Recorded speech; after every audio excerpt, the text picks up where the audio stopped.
expectation is every snag's got heaps of fish on it. Yes.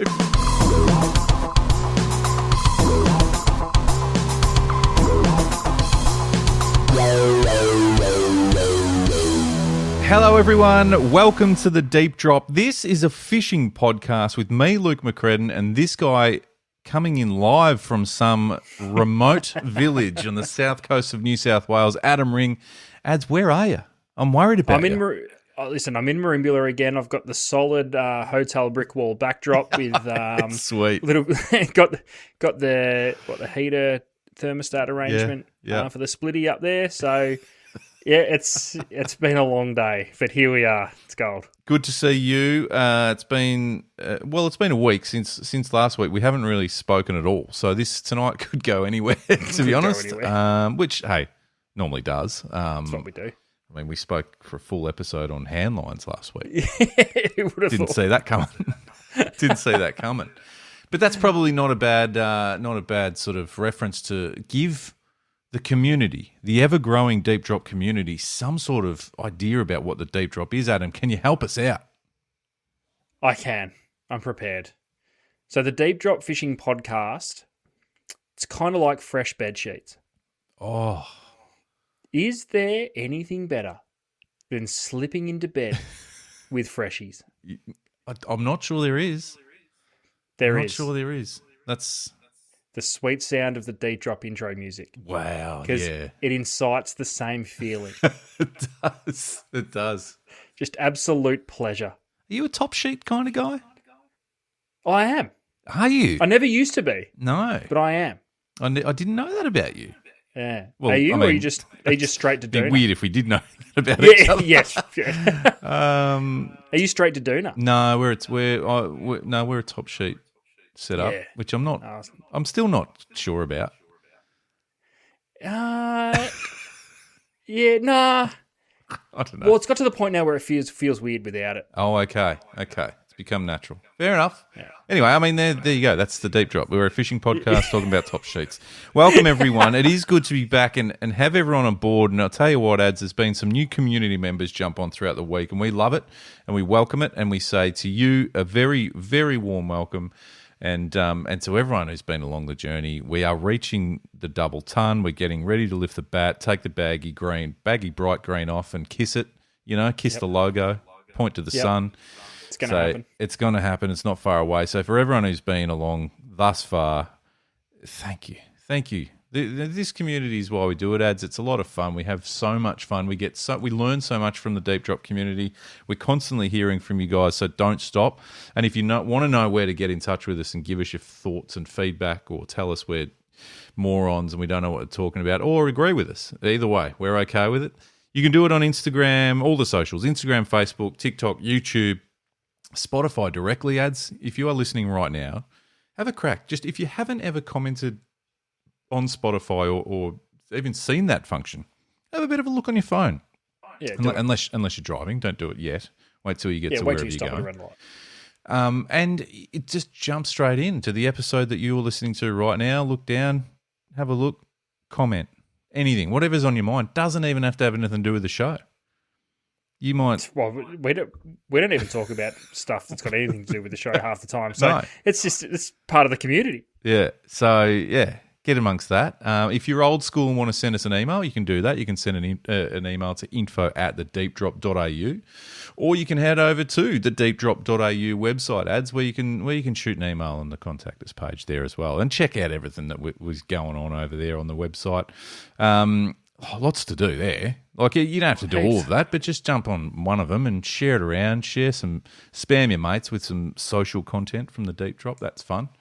And yeah, there's been some good some funny reaction videos sent through over the last couple of weeks, and I'm still trying to catch up and keep up with them all, Ads. But there was one today that was sent through a couple of times. A unique way of catching a squid. Yeah, it was Brody Moss from Youngbloods, and he doesn't do anything in halves, does he? It's like if you drop a squid at the boat, you just drop your squid a dumb, drop your jig back and it'll grab it again. But he's got jumped on the gunnel and just gone full. It was like a full horsey into the water to grab it with his bare hands. So hey, with the full silly salmon onto it.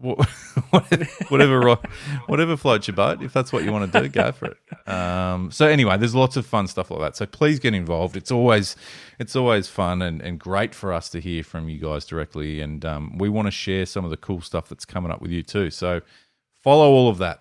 Get involved. Adam, we did, we're really calling out because we're loving the voice messages that we've been getting on the Deep Drop Instagram page. We had one last week that resulted in a full episode talking about hand lines, which was awesome. I thought I'd just play one tonight, which is just in response to that from long-time listener Dylan Pace. So let's just jump into that now. Hey guys, I can't believe I actually spent an hour and 2 minutes of my life listening to a podcast all about handlining. But you know what? All for it. So you asked about captures. I had a good one. I went through this stage where I was quite obsessed with like trying to do stupid shit with a handline. Failed terribly, and then I had this trip to New Zealand and we're at the Ranfurly Banks off East Cape.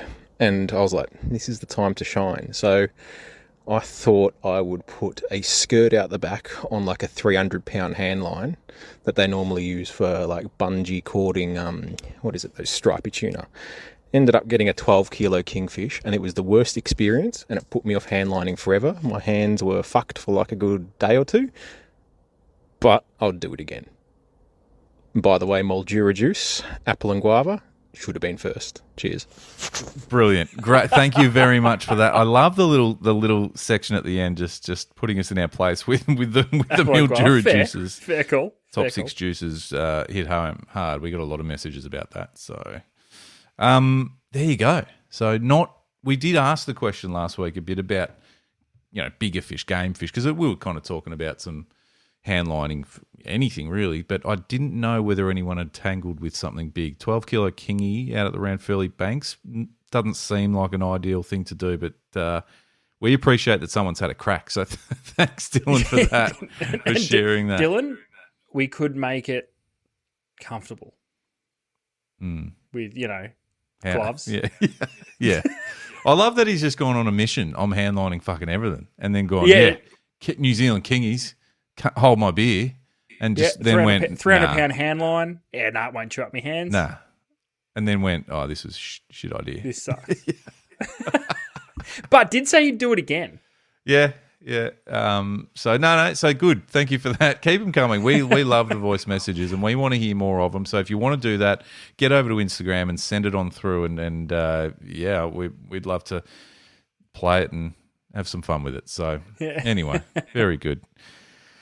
All right. Well, good. So, you've been away. I was going to say, excuse my lack of preparation, but then again, we don't often prepare. So, listen, you're as prepared as we've ever been. Fairly fresh off a plane, and still just all a bit all over the joint. I've got shit everywhere in here in the studio. There's lures left, right, and centre, or nearly hooked myself just setting up a for tonight on a 190 laser probe, which wasn't even on my trip. I don't know why it's just randomly sitting on my desk in front of my podcast stuff. Out of a packet with a big fuck off 3.0 on it.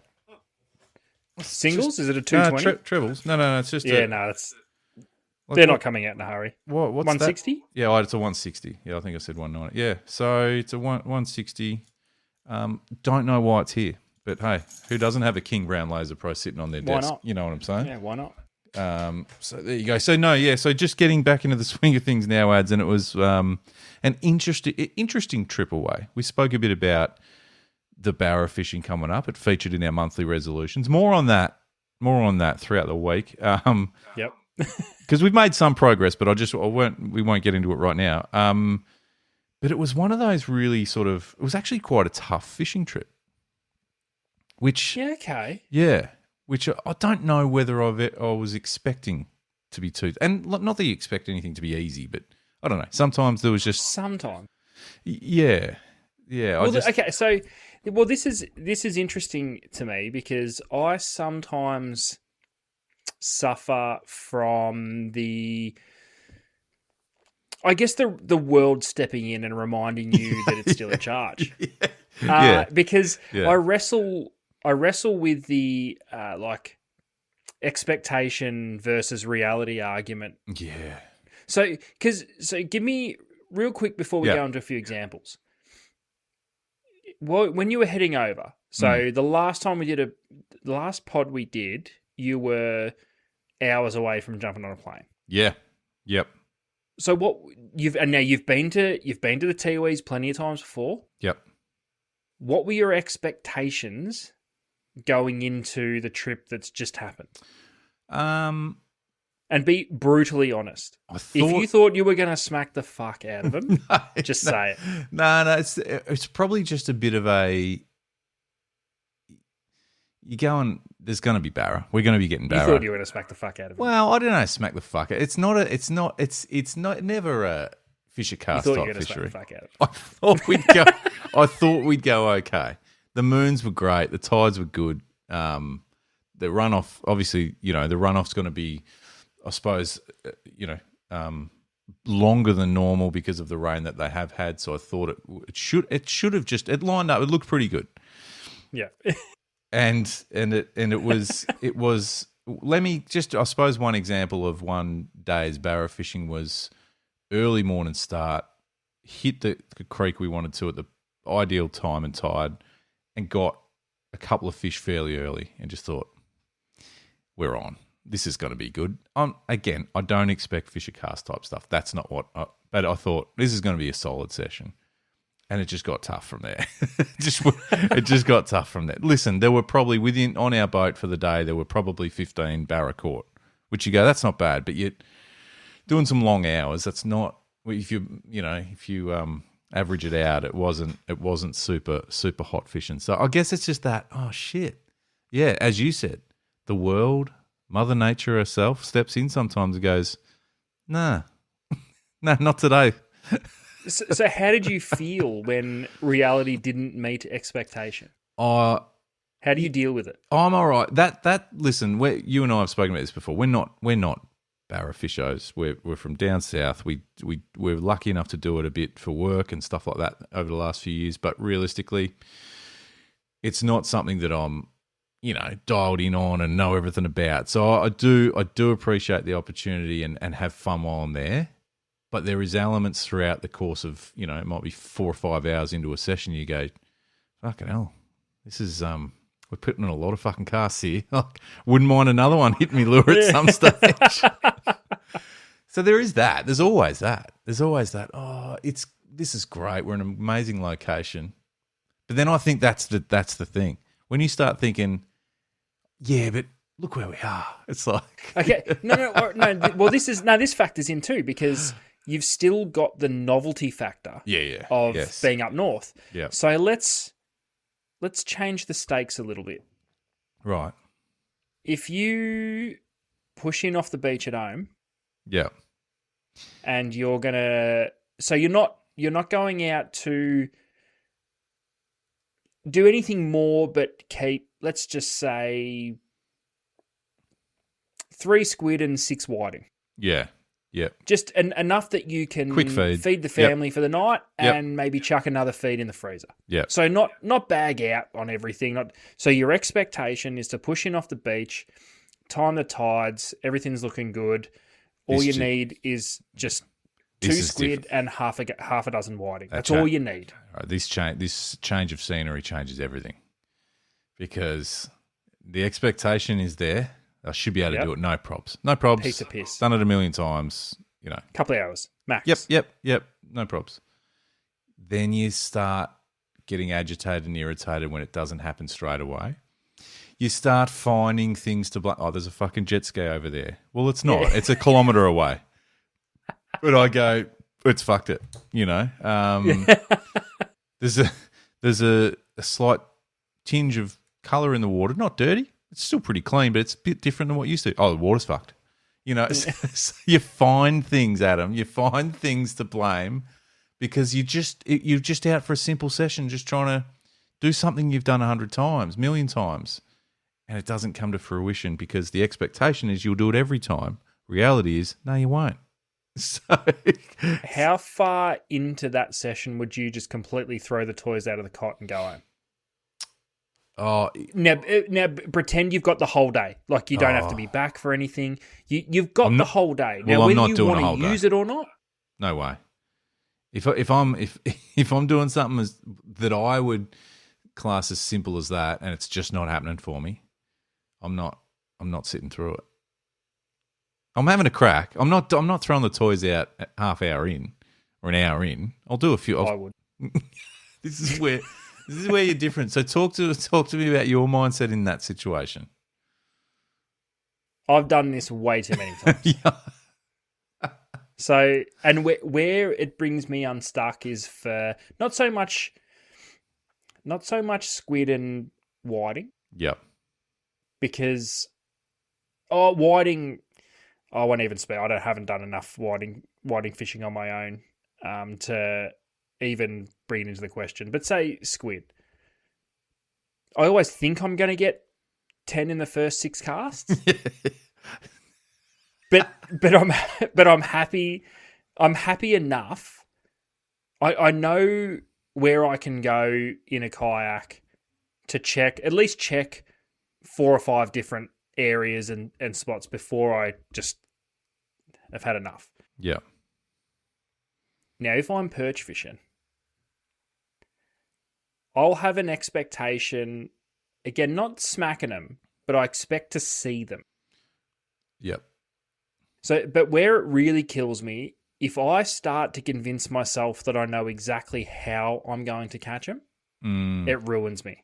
So if I'm like, all right, well, I'm gonna go for a paddle over here. It's an outgoing tide. I've either caught them before, or I've seen a map, and a channel comes around and kisses the edge of the mangroves. I know on an outgoing tide they're going to sit there. I'll time it. I'll get there an hour too early. Try not to convince myself that it's not happening when the tide hasn't started running yet. Yeah. I'm just going to bounce plastics right off the edge. This will be way too easy. When they don't do that, Yeah. that's where I go, fuck this. Like, again, this is shit. Like, look for all the excuses under the sun. Yeah. Oh, there's a fucking bit of weed floating over there. That's going to, water's a bit dirty. Not enough tide. Too much tide. I can't. And then I'm done. But if I go in with an expectation of, you know what, I'm just going to try some stuff today, then generally I'm okay. Even if I don't catch them. Yeah. And I could go all day. If I keep the mindset of, no, I'm just going to muck around here. Not muck around, but I used the last flathead trip I did. Fished all day. Never once thought, I'm pretty over this. And was doing a mixture of everything. I had 4 or 5 different things that I wanted to try. Cycled through them. Got completely mentally obsessed with throwing top water. Was happy as Larry. Yeah. I think I literally caught maybe 2 fish for the whole day. And the other boys on the boat caught a couple each, so it wasn't red hot, but we consistently saw some fish. I was 100% engaged 100% of the time. Yeah. But if I had convinced myself that I was going to catch a fish on top water and it was going to be way too easy, I would have got the shits on after the first morning sesh of not getting a hit and just going, nah, this shit, it's not on. And I'll be half-assed throwing plastics around or trying to kill time rather than actually fishing. It's a funny one because you kind of need to, well, you don't. You can do whatever you want. But often it's good to have a game plan or good to have here's what I'm going to do this morning and here's what I'm hoping that will happen. But as you say, if you then get bogged down in that and if that doesn't happen and we all know this is fishing. There's so many fucking variables. So many things can change or be not quite right on the day. Stuff that you can't even see. It might be a tide or current pushing a different way right at the bottom. Not at the top where you can see what direction it's going. At the bottom, it's different. The temperature might be different than it was yesterday in the bottom third of the water column. There's so many things. But if you've got a game plan and it doesn't happen, it's easy, to your point, it's easy to go, like, fuck, all right, what do I need to do? But then sometimes so how loose can you make a game plan that you can still be able to be not too rigid in that game plan? Do you know what I mean? So could you go, with your perch situation, I'm going out chasing perch, and that's it. That's the game plan. And then, however you do it, and if you go, oh, hard bodies aren't really doing it today, that's cool. I've got plackies here as well. I'll spend the next hour doing that. And then, oh, that's not really working either. I'll do something completely different. But if you've got it like dialed in, like I'm going to chase perch, going to get them on top water, going to get them on, this particular, like a little popper, and that's it. Like, is it too refined? No, I don't know, because I think the key is if you've done well before, Yeah, with whatever way you think or would prefer to go and catch them on any given session, it's the ultimate killer. yeah, because yeah. I've had some epic sessions on perch in the past. Yeah, and I'll use exactly that scenario, just with it was nothing extravagant. It was literally just a channel that runs parallel to a line of mangroves, and they were just sitting on the bottom of it. I'd had a couple of good sessions and thought, mate, that's just what they do. yeah. They're going to be there on every outgoing tide. I know enough that's like, okay, well, time of year, I know they're going to start moving down here, but the second they're not there when they should be, I'm like, well, this is fucked. Yeah, it fucks you. What am I going to do now? Another example could be snapper, and you might be fishing the mid-north coast of New South Wales. You might be in Port Phillip Bay in Victoria. You might be in WA. Well, not now, but and you've got a snapper mark that has produced for the last 6 times you've gone out. It might be different. You might have caught 20 one day, 8 the next, 10 the next, but it's always produced. No problem. Then trip 7, there's no fish on that mark. Same tide, same fucking moon, whatever. Then just not that fucks you. Yeah, 100%. Because you've taken a couple of mates out and going, boys, don't worry about it. We're going to smack it. it. Yeah, it's you're fine. good. You're good. It's more about how many. Yeah. Have you ever gone out for a day on the water going, it's not if, it's how many? Like, squid. Yes. Squid.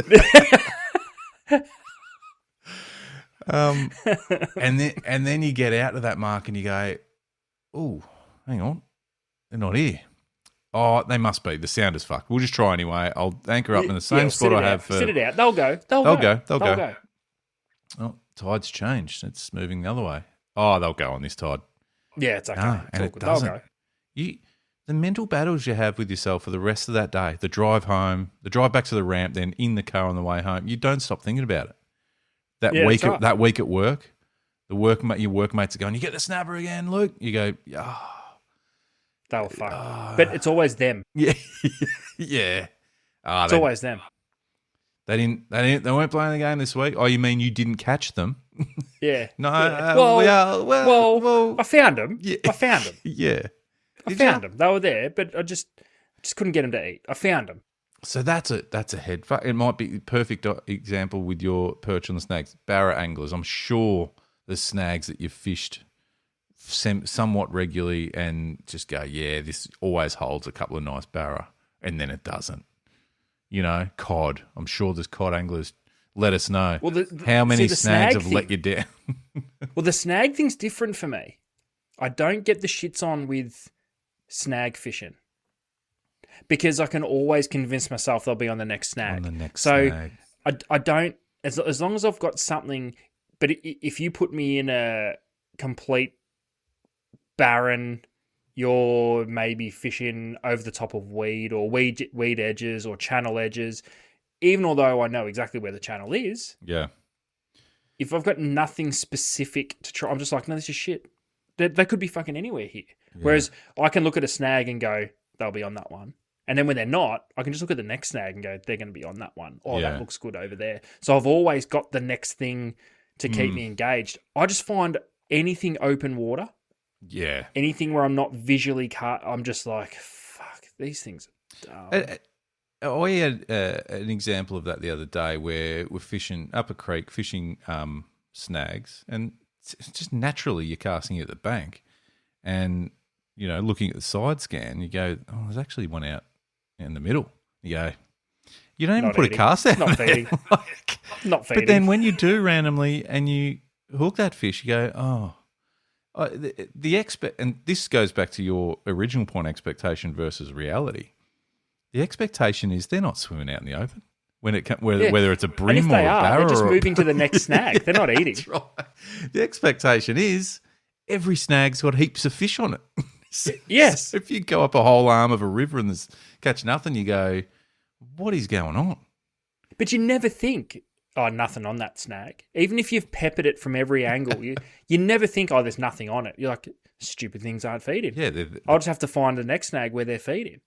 Like you never think, oh, that snag's barren. Yeah, that tree's barren. And there's so many species that like you know, again, you do a lot of brim and perch fishing. Every snag should hold fish, man, in your mind. You know what I mean? Yeah, like that's you right. look, this all looks good through here. That expectation that it all looks good, knowing that, okay, let's be real, there's not gonna be a fish pile on every little, branch overhanging. But you think that's cool because within 10 meters there'll be a few, and the next 5 meters later there'll be a couple there. Look at that big laydown. Oh, when you go through and the reality is, hey, whether they're there or not, they're not eaten, or they're not there. It's a head fuck. Or how often perch especially will school up just off the snag. Yeah. So you'll pepper the piss out of it, like suicide cast after suicide cast, trying to get as physically close to the structure as you can get. Half the time thinking, if I hook up here, I'm done, but I just need to know something's there.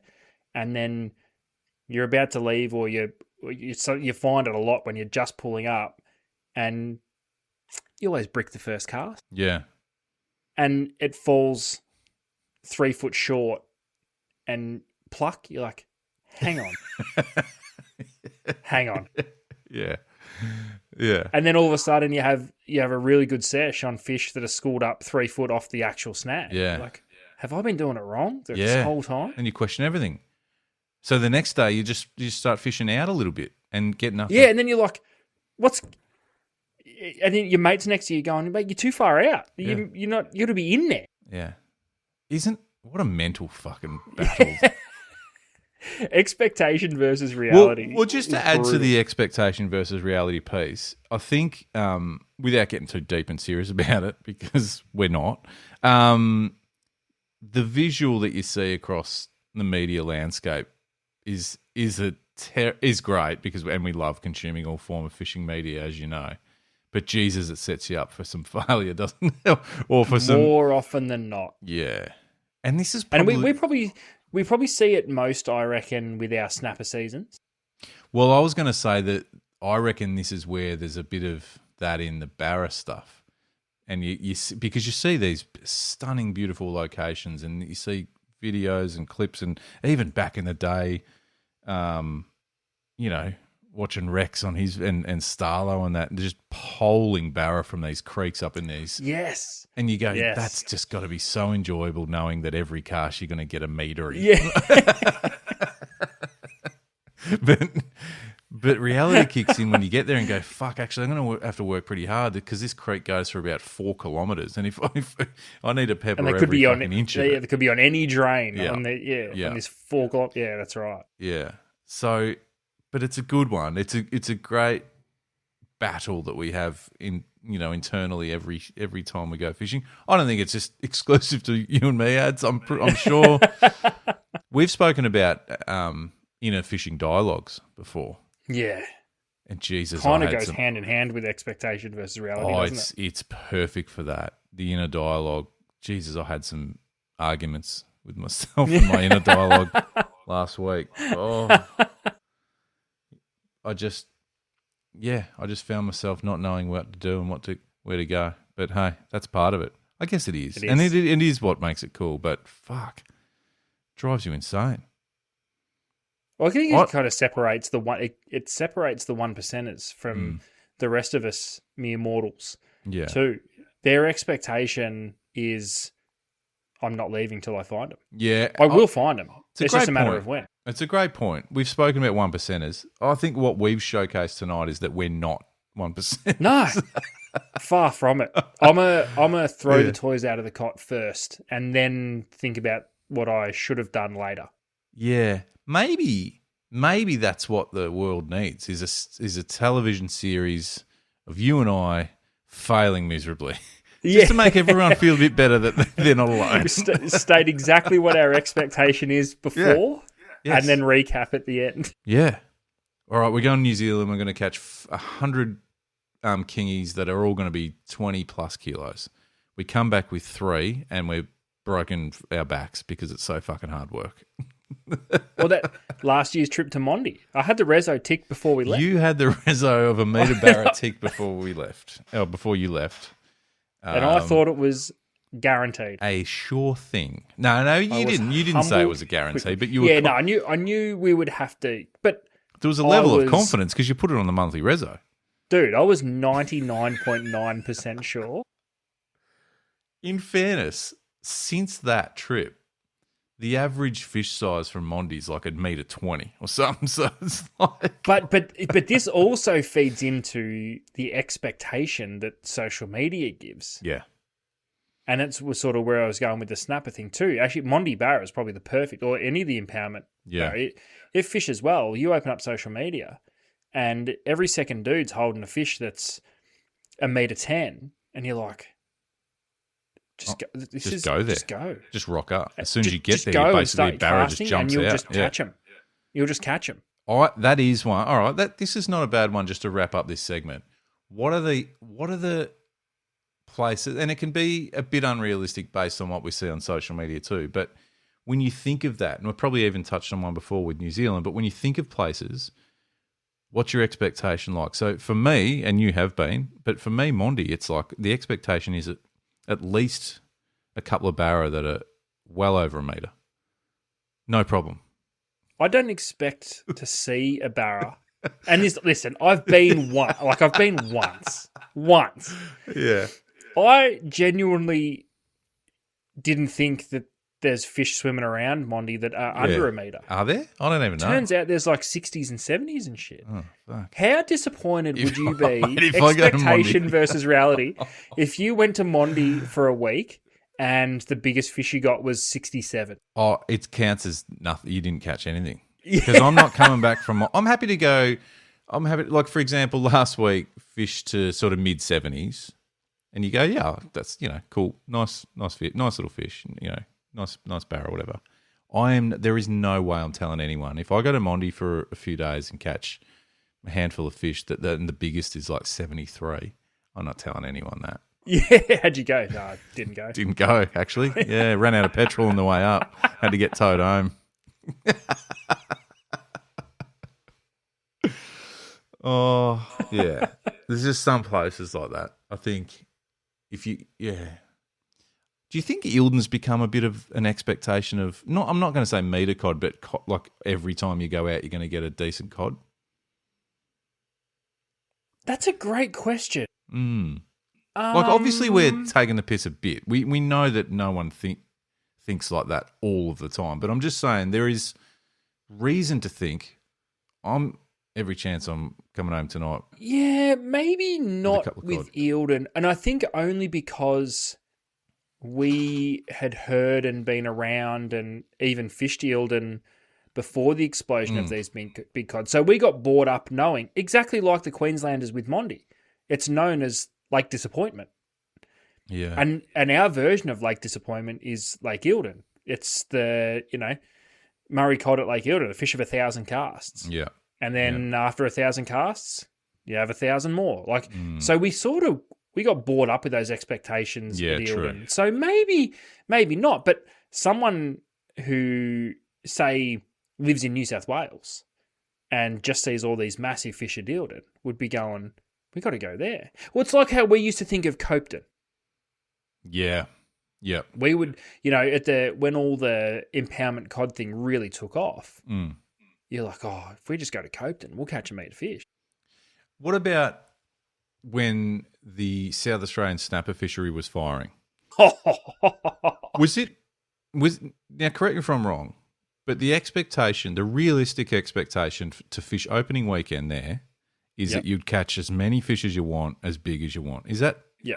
That's just that happened, or because if imagine you went to, I don't know what were one of the like Arno Bay. Arno Bay. You went Arno Bay opening weekend of snapper opening, and caught couple of pinkies, and that was it. You wouldn't tell anyone that you were there. No.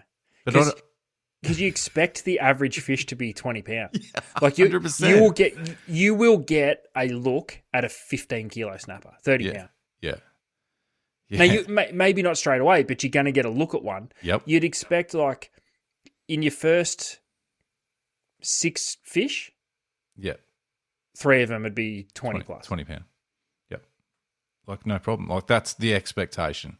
The expectation. Now, I never did it, and I regret it Me now either. because there were a couple of opportunities that you and I probably had back in the day, but, whatever. Let's hope for all of Australians, but especially our South Australian friends, that becomes a reality again, because that was legitimately world-class fishery. And if it does happen again, we'll need to go back. But that was a thing where you just go, I'm catching potentially a world record today. Well, so how many how many fish am I going to see today? How many? Yeah. Yeah. Because it might be like all of them. My expectation was I would put the rod down going, I've had enough. I'm done. Yeah, this is boring. What else can we catch? Yeah. So that's not a bad one. I touched on New Zealand. I feel like the expectation if you go to New Zealand is that you're not... That's kingies for me. But big. Yeah. Yeah, that's right. If you catch 8 kilo kings and that's it for your trip, I'm not... And that could happen, like it's fishing. So I'm not putting shit on anyone that's happened to. But you're a bit flat. You're a bit flat.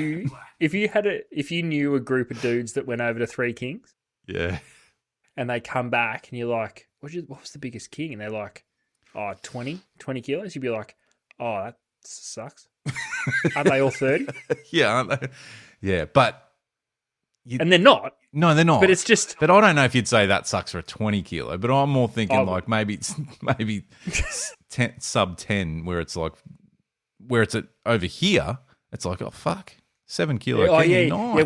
Went to 3 kings, and my first king was 8 kilos. Yeah. What did you do? Bridle it and put it back down? Yeah, a livey. You sure it was a king? Was it a yakka? You sure it wasn't a yakka?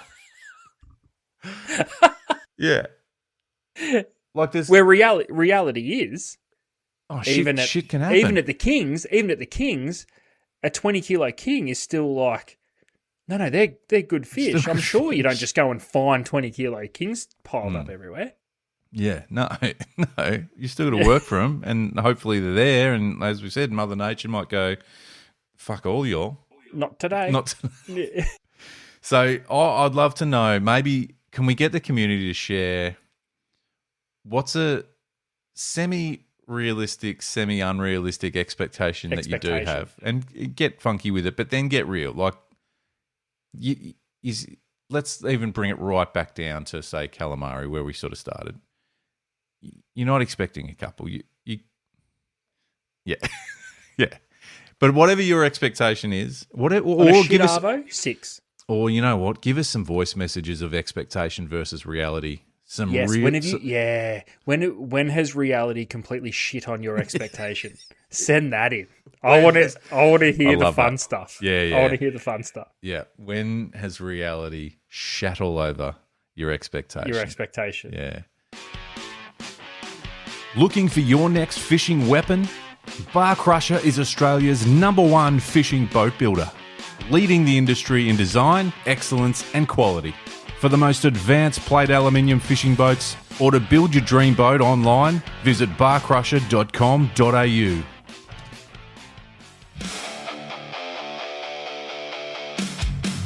Pelagic high-performance offshore gear is built for fishing, offering the best in technical apparel, premium polarised optics and ocean-inspired accessories. Using the latest fabrics and feedback from top anglers around the world, Pelagic products deliver comfort, style and sun protection for those long days on the water. Visit au.pelagicgear.com to see the full range.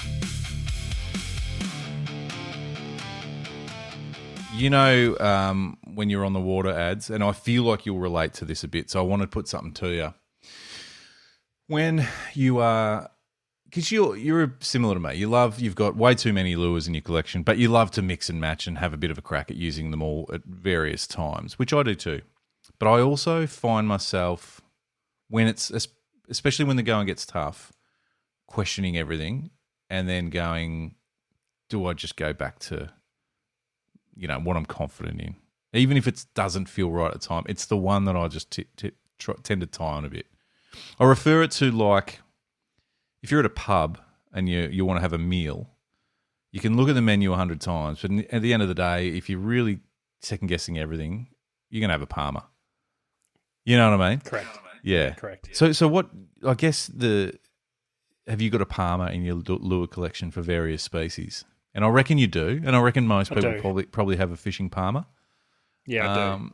And it happened the last week with as I said earlier, the barra fishing was tough, and we mixed it up and threw around all sorts of lures, but I kept just going back to the one that gets it done, and it did caught some fish, so it kind of, it's like that was the moment where, it's a good Parma, because there's always a chance it's going to be a shit Parma if you're at a new pub, but you tend to go there anyway, don't you? You're just going, it's safe.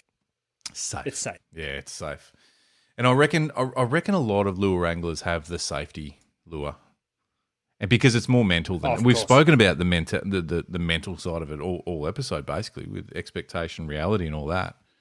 But I feel like there's things, whether it's a lure or even just what you're doing. Like, you might get up in the morning, you've got the day to yourself to choose whatever you want to do from a fishing perspective. The world's your oyster, and you fuck around with so many different ideas that you might just go, I'm just going to go out for some squid or whiting. You know what I mean? It's like it's the safe bet, the safe card. And I wonder why is it a safe card? And back to lures, I want to get your thoughts on this. Why do we have the safe card or the Parma of lures? Is it because it's just the one that's caught the last fish or the most fish?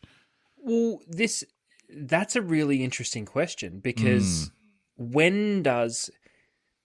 how successful do you need to be on a lure before it becomes a Parma? Oh, yeah. Because I've caught, still to this day, the biggest brim I've ever caught in my life is on a lure that I cast for the first time on that day, and also the last. That's wild. Yeah. Was it because it was just a random one? You thought, I'll just try it because nothing else is working? That's right. It was a shit day. Yeah. All the Parmas weren't working. Yeah. So I had a random colour in. You remember the old lava colour? Yep. Squidgies? Yeah, squidgies. Yeah. And had a box full of them. Never used it. Yeah. And I just happened to put one on. It was the middle of the afternoon. We'd caught absolutely nothing. Or it was really slow. We weren't ticking fish over. Through this lava wriggler, caught my PB brim. Wow. And I've never, ever cast it again. It's amazing. Ever. Yeah. So when does a lure become a Parma? How successful do you need to be on a lure before it becomes a Parma? Because we've all got them. We've all got them. Run us through a couple of your faves. Well, I think there's also, before all that, collectively universal Parmas. Gold Bomber. Yes. Yeah. Gold Bomber. Bloodworm Wriggler from Squidgies back in, going back to our shop days ads. That was your safe. That was something that you woke up to and you went to bed with and you were completely happy. Not literally, figuratively. But the Parma, my Parma for Barra was the Barratune Duo Fang Bait, the 80 DR. It's a Shart. I always love it when it's chartreuse is in the name, but it's shortened to Shart. Yeah. Shart gill. It's whitish body with pink and chartreuse. Our favourite combination of colours ads. P74. Yeah, that's right. Gets it done every time, and it's caught fish every time I've been fishing for Barra. So I'm like, well, that now for me, who is not a Barra angler, is enough that's my Parma. So what about squid jigs? Yeah, good one. Something that you fish with more often than not, as in like you squid fish a lot. What are you going? What's the Parma? Now you might have a series, but what's the Parma? What's the one that you're going to put on first time every time? Apart from the deep drop squid jig. Well, I think for me it's probably, to be fair, it's probably well, it's the Haramitsu AR, but then that could be sort of passed down to a lot of brands that do the red foil sort of Yeah. dark cloth jig. But No, but do you know what I mean? As in, Like but what is it? Like, it's a Haramitsu AR. Like, you can Yeah. fish with red foil and everything else, but you still going to find a Haramitsu AR. yeah. What about you for squid jigs? It's tough. Yeah. I would say either. It's a flip of a coin between that Haramitsu AR or the old Cephia 14T. It's 14T. Yeah. Yep. So just white. Well, yeah. Equally to that would because it is the AR. I'm not going to shy away from that. But the next in line would be the Rui KR 43, which is the white. Yeah, okay. But it's funny how we progress through Parmas though, because you isn't might it do a funny- Hawaiian Palmer with pineapple on it. No, but but Said no isn't one it- ever. But isn't it funny? Like, I'll take brim Yeah. fishing for one for me, right? Yes. Tell me, do all of these classes the same lure? Because I'm going to tell you my progression of Parmas Yeah. through Good. brim fishing. It was 100 mil squidgy bloodworm wriggler, Yes. then dropped to 80 mil bloodworm wriggler. I don't know why, but it just did. Yep. It then went to a Z-Man 2.5-inch grub in motor oil. Motor oil. Yep. Then it progressed to a Slim Swim motor oil. Okay. Yep. It then progressed back to bloodworm, but this time in Crush City for obvious reasons. Yeah. Yeah. And that has become the number. If I'm exploring something for the first time, or I'm going back, I'm just going to put that lure on. That's just where it's progressed. That is my progression of brim plastics that have been my Parmas. But do you know what's weird? I never go backwards. So once I progress to the next Interesting. Parma, Yes. I never not caught them on a motor oil grub and went back to a bloodworm wriggler. Gotcha. So it was like once you'd progressed, you moved on. That was the end of the one behind you. Yeah. Yeah. Fascinating, isn't it? But why? Well, do you know another example of that? Well, there's probably a reason, but the flick bait, the pilly flick bait for snapper. Oh, the flickies. You and I potentially kept squidgies in business for a while by the amount we're buying. No, that's Well, not if true. they ever wanted to bring it back, they don't need to do a production run. Just give me a ring. Give us a call. They'll have to I get can some new supply. packets. But, you know. Yeah. Can supply. Yeah. So there's that, but then, well, they sort of stopped production. That's why that. But that was everything until it wasn't. Do you know what I mean? Remember Nuclear Chicken 5-inch gulp jerk shad? Jerk shad. Yep. That was the snapper Palmer for a little while. Yeah. That's true. Yeah. What else have we been Well, see, through? the Palmer for what? Go on. Brim vibes, the progression of Palmer Brim vibes. So it was always VX35s, Yep. color 439, Mm-hmm. 301, 339, I think. And then that progressed to ZX. No, sorry, then it was the Stiffy vibe. Stiffy vibe. What was the black and purple? What was that called? Phantom. Phantom. No, thank Phantom you. was that was the purple one, I think, was Phantom, or was the Right. black one with the pink tail? Oh, that one. Yeah, whatever that one was. Wasn't that Yeah. black? No, it was the purple one first, which I think was oh, Phantom, and then the brown one, the same lure, but it was brown instead of purple. Yeah. Then we, Fuck, how good was a Stiffy vibe? mate, the best and most frustrating lure of all time, all in one little package. Because it all fucked You will out on never- itself all the time. You will never fish a vibe that tangled more on itself, but you were also never going to fish a vibe that caught more brim. Yes. Perfectly said.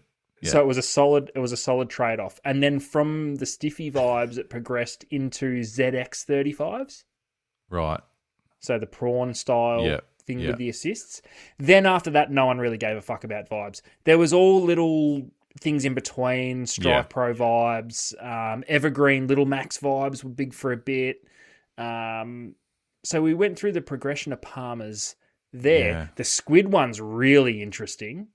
The 'Cause progression? It started with the Hayabusa BG, brown gold. Right. Then the plum Hayabusa, which then led into AR Haramitsu 14T. And then there was a little weird Gancraft dead butterfly for a little bit. For a little bit. And then 14T just completely took over the world. Yeah. Yeah. And then there was some sort of equilibrium. Then there was some weirdness with banana and. Do you reckon there's a standout anymore in squid jigs, and not just color, because white is, I would have to say it is one of the most popular colors, but that's kind of across. If you've got a squid jig brand, you've got to have a white. It'll sell well. But is there a Haramitsu AR or Sephi 14T or an actual standout? I think I'm not 100% sure because it was after I'd left the shop. I think there was some proper hardcore love for. I don't know the color code. It's a Sepia jig white, but it's got like a chartreusey green, yellow, both tip of the tail and top. Yep. They call it banana. I don't know how it resembles that. Don't know. It's got some shard on it. It's got some shard on it. Yeah. It works. Yeah, it works. What I mentioned it just before, ads. One of the King Brown Parmas for blue water. King Brown. Well, that's got an even more interesting story because it was the only lure well before people started catching bluefin on it. It was the yellowfin lure. Yellowfin. Yeah. It was back to my very first years at the shop. The Thursday, Friday nights, the Burmese crew would come in yellowfin season and just buy King Brown Laser Pros. Yeah. Yeah. And then fast forward that 20 years and all of a sudden it's the only colour for bluefin too. So that's interesting. That is interesting. But we have been through a lot of Parmas for bluefin though. We have. Remember the what were they called? They were like just the little feathers, the lead head and the feather. What were they? Like a bucktail jig type thing. No. They were trolling. Tuna clones. Tuna clones. Yeah. And without it being too much of a piss take, purple one, a pink one, and a green and yellow one. And yellow one. They were the most basic fucking things in the world, but Jesus Christ, did they get hot for a minute? Shit. Yeah. Yeah, tuna clones. Yep. So you're right. I mean, bluefin have had a few Parmas, but or that that tuna fishery. It's a. We should go through an exercise one day in the middle of winter on this pod where we try and rank all of the Parmas that we've lived through. Should we do pick a category, a Parma series? Like, we go through the squid jig colours and we list the Parmas and then rank them the best Parma of all time. Love this. Should we do this at a pub eating a Parma? Oh, this would be legit. Yeah, this is what we should do. Okay. Yeah. Right, can you write it down? No, you can't write it down. You're not at your new desk. Yeah, we can do it with vibes. We can do it with tuna lures. We can do it with obviously squid jigs, snapper plastics, brim plastics. Well, I tell you, we've because there's more. I mean, there's a lot. I was going to say before one of the other Parmas, which is just, I don't think there'll be any arguments about this, and this is trout fishing, lure fishing, obviously, is your floating or countdown brown trout, rainbow trout, spotted dog, whichever you call it. I know that's a group of lures, but brown trout, you're not going fishing without, are you? Countdown or floating, you've just got them. Yeah, that's it. And you're either a countdown or a floating probably guy. Yeah, you might not have both. I don't think you're kind of both, but brown trout would be just I say day to day. It'd be do you know it could be a coin flip between brown and rainbow trout. I was going to say that, but I think the message there is it's the comfort lure that you need to make you feel like, okay, Even if you don't start with it, if you don't even look at it, worst case scenario, you've got it there. Yeah, you've got it. And you will that's right. tie it on at some point. That's that's right. Most likely will catch a fish, or at least get that bite you need to go, okay, they're here. We're here. Yeah. What are the trout lures? Because you've done a bit of trout fishing. What are the what? I reckon. What are the trout lures have you got as Parmas over the years? Well, the other one, which you'll agree, is from a soft plastic perspective, is the black gold T-tail minnow. Power bait. Yes. Yeah. Still is. Black and gold T-tail minnow. MX48s. Yeah. Yeah. Oh, yeah. They were. I was all over them for a little bit. I had a massive phase and still have quite a number of, and you'll know this, the Yozuri pins minnows. Pins? See, I never got into pins. No, you didn't. You didn't. No. I know this, and I did way too hard, but not too hard because they fucking worked. Yeah. But that was I actually... I had a little lay down minnow phase as well, Norris. Yeah. You did. You were more into that, where I went down that Yozuri phase, but that pins minnow was a massive Parma for me. I remember back in the Scott Gray days. Yeah. I remember he caught some massive fish on, I think they were Rapala flat wrap. Oh yeah. They were like a sharper sided, say, floating, Rapala floating 7. Did they have like the square sort of bib? Yes. Yeah. Yes. Yeah. I bought a heap of them solely off Scott Gray. Yeah. Don't think because I had a little patch there where it felt like I was going fishing the hoppies every second week. Yeah. And you needed that because that's what his stomping ground. Yeah. And then you go to Pink Tassie Devils. Oh, true. Yeah. For the Crater Lakes. I wonder what's the Parma stump jumper colour? You know what I mean? Is it the purple? Purple? Yeah. Again, I remember even as coming up through I just remember not being codfish at all, still aren't. Purple being spoken about a lot, whether it's spinnerbaits, hard bodies, whatever. Has purple lost its mojo, street cred in the new wave of cod fishing? We're going to ask the question. Because I feel that there's been a few species, like even tuna had a day where purple was everything. Purple skirts, whether it was a Richter soft grassy or... True. Some of the odd hollow point. Remember hollow point lures? Yeah. They were big back in the day. Purple was huge. Well, remember... Purple X-Wraps were huge for a bit. True. Was it purple mackerel? Purple mackerel. Yeah.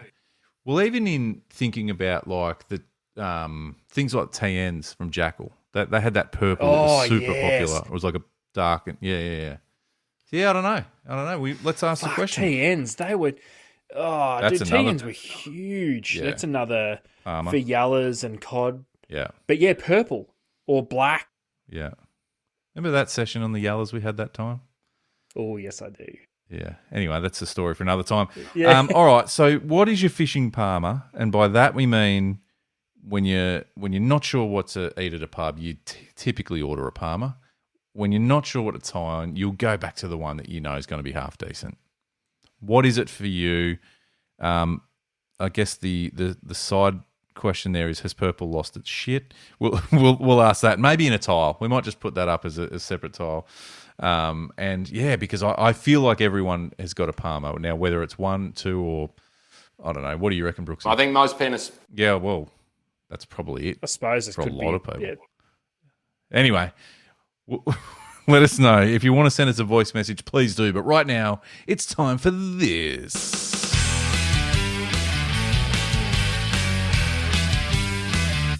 The deep drop.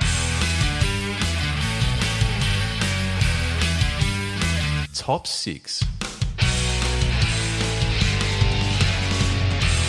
That's a big statement right there. I don't know why I always laugh at your sort of forgetting how to speak during that sting. What? Yeah. I don't know. All right, top 6 time. I've really enjoyed the fishing Palmer conversation. It's throwing me back. It's taking my mind back to so many different. Same. I don't want to say trying to fads think or of Palmer lures. fashions, Nah, but just lures that just did it it was and still do. lemon chicken flick bait for a little. Anyway, I could go on this for ages. I think I might have said earlier, Gold Bomber is probably the greatest Palmer of all time. Yeah, you're right. Yeah. Barra tough. Oh, chuck on a bomber. Yeah. Gold. Yeah. Yeah. Done. Or Guns Fish N' on. Roses. Guns N' Roses classic. Yeah. Is it Elton John? What's the Elton? Yes. Elton, Elton John. Elton, Yeah. Anyway, see, we probably should. Yeah, we're gonna do. Well, let's do a Palmer special. Yeah, it would be cool. Palmers with a Palmer. If you own a pub and have a good Palmer, let us know. We'll come and do it there. Okay, top 6 time ads. Listen, I'm not going to beat around the bush. We're going to just call it what it is, and then we'll explain. This tonight is the top 6 sports on the piss. Okay, what do we mean? What are we talking about? What we're talking about is sports and games to play while you're having a few cheeky beers. You know, I think. Well, not a few cheeky beers. Well, it could you're having a sesh. It could be a few cheeky ones. It could be a sesh. It could be, okay, a couple of honourable mentions to kick off, just to sort of set the scene. Might be barefoot bowls, lawn bowls. Yes, classic. Great fun on a warm summer's afternoon, evening. Shoes are off. The lawn is under your feet, and you're into the jars, and you're just bowling. You don't care where it goes. Doesn't matter. It could be a casual roll. It could be a Brett Lee fastball. It could be a Shane Warne leg spinner. You could completely fuck the bias of the weighted bowl and bias, I like it. Yeah, have bowled, and then by the end you are rolling it over itself so that it doesn't go in any direction. You are going full tilt straight down, knowing you're going to get hit. It's interesting how the more beers in you get, the more you think that just clubbing the jack is an auto win. Well, you get encouraged, don't you? You do that, and everyone's like, yeah. So that's an example. And obviously beer pong. That's kind of a drinking game, but there's a few there. But we've ranked what we enjoy when it comes to having a few cheeky frothies and playing a sport. Participating in sport. In sport or a game, whatever. So let's rip straight into it, ads. At number 6, it would be remiss of us not to have fishing. Yes. Now, a lot of people are going to say, how is it not number 1? Yeah, because it's the number 1 sport in the world. Correct. Yeah. And it's an Olympic sport. But I think why it's at number 6 is because I think maybe sometimes we can take it too seriously. Yeah. And most times it requires operating heavy machinery. That's the other point. So, well, let's just say a cheeky bank sesh on holidays where there's not much cars involved, or first snapper on board is 1-4X. We've been through this. Yeah. No, good. Number 5, table tennis. Bit of ping pong. And there's been a solid ping pong round robin tournament. Yeah. And I don't think a round has ever been played without beers. I don't think I look with a lot of what we're going to talk about tonight. I wouldn't mind seeing the introduction of beers at the Olympic Games. Can we have the pisshead games? I mean, fuck. This is another episode. Ads, write that down. Yeah, the pisshead games. Park that. But you're right. I mean, there's been some brutal rallies and hard hitting sort of volleys over the net. And look, the odd racket or paddle go flying across the room from time to time, unintentionally or intentionally. Don't know. Or intentionally, whatever. But ultimately, every second shot's a smash. Yeah. But ultimately, we all lean across and grab our beer at one point or another, and have a bit of a swig, and on we go. Number 4, golf. I mean, now it's a bit of a no-brainer. And we're talking all forms of golf here. So whether it's Happy Gilmore's at the driving range, it's a bit of pitch and putt. Mini golf is a good one for a few beers, or just a cheeky 9 holes. I find 18 holes. Now, I'm not a golfer's arsehole. I play once a year, every year for the last 2 years. So my streak has started. So yeah, I think with 18, a good tip is start at 9. Start at 10. So grab your first at the 10th. You might duck into the clubhouse and grab a sixer for the back nine. So I was going to say you're hitting 10s on the back nine. Yes.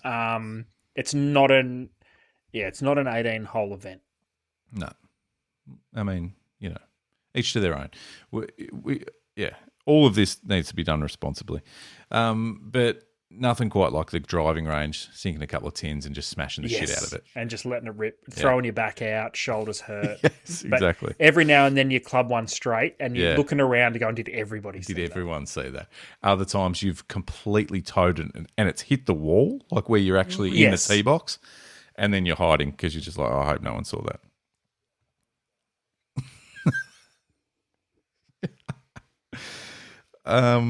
Okay, number 3, pool or snooker. Classic Drinking game. Yeah. It is a drinking game. This is almost visceral, where it's like you can almost smell ciggies and Yes. and see the beer stains on the side of the pool table. You know what I mean? Floor sticky, Yeah, floor sticky, exactly. And you just chalk everywhere. getting around, and you've accidentally on your backswing knocked some old lady having dinner on the back of the head, because it's way too close to the pool tables. But hey, not my fault. It's that whole thing. There's a pub element to it, isn't there? Yeah, and real quick question for you without notice. Mm. When you chalk up, Mm. do you know why you're chalking up? Or are you just lightly dusting the tip with the chalk because that's what everybody does? I think there's an element of you look a little bit better doing it. Yeah. And it's almost a bit threatening to your opposition. The oppo sort of looks and goes, oh, fucking hell, he knows what he's doing. It might help get a bit more purchase on the white ball when you hit it. I don't know. And I don't care. No. And I will continue to chalk. You have to chalk after every shot. And are you like you've got to do the chalk and then just go at the end just to get rid of the excess? Yeah. You can't have loose chalk. No. Thank you. I'm good. I'm glad we're on the same page there. Righto. Number 2, darts. Darts. Classic. Absolute classic. And all you want to do is just let's be honest, you just want to yell out 180. Yeah. Oh, I thought you were going to say you just want to hit the board. Because after a few beers, there's every chance you just miss everything. And that's half of them are bouncing back at ya. Yes. Yeah. A lot of good variations of games you can play while you're playing darts, if that makes sense. So yeah, it's a no-brainer. Darts. It's right up there with one of the best, but not the best in our eyes, Adam, because at number 1, backyard cricket. Yes, we're talking. What do you reckon? Green bin for the wickets? Green bin. Backyard tape on the garage, Chrissy day sort of type scenario. Warm weather. Half taped tennis ball. Uncle Barry's still in the apron, and depending on what stage of the day, he's got the one with the tits and no top on underneath, so it just looks like he's nude with tits. And you've got what I love about backyard cricket, especially after a few frothies, is you've got all of a sudden new rules. Clothesline on the full, that's out. Yeah, what are you talking about? Yeah.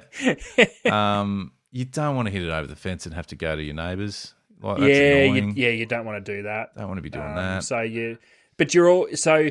You're always going to commit once to trying to hit it out of the backyard and onto the street. Yes. You're not fussed about the 6 and out rule on that. You always think you're a world-class slips catcher. You're always in the slip cordon or silly mid off. Every chance of dislocated shoulders and hammies getting done flying for those slips catches because, when you're playing backyard cricket, everything depends on it, Yep. Like you'll always line up like an elite cricketer. You're in full stance, ready taking for a quick centre. catch. Yeah. Taking middle stump. Yeah.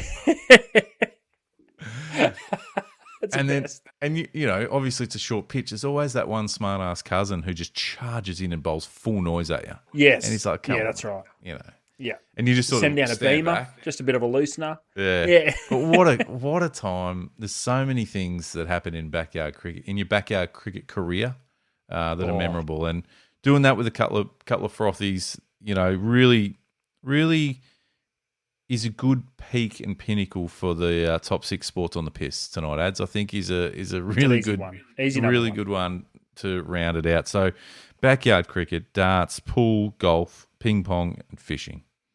I mean, win. Yeah. What did we miss?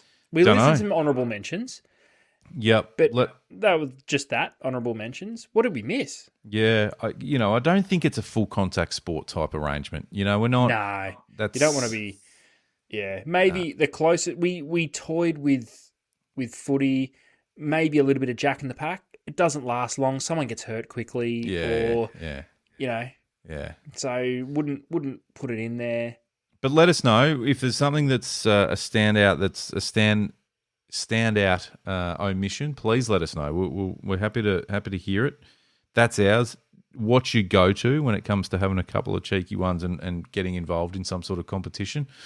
And let us know. Let us know what your thoughts are. But Ads, that's about us for the night. I mean, we've got a lot to get through. Expectation versus reality is a big one, and we could probably talk more about that at some point. It's a great call. The fishing Parma, we want to know what yours is. What is your fishing Parma? What is the one that you fall back on it, you feel safe?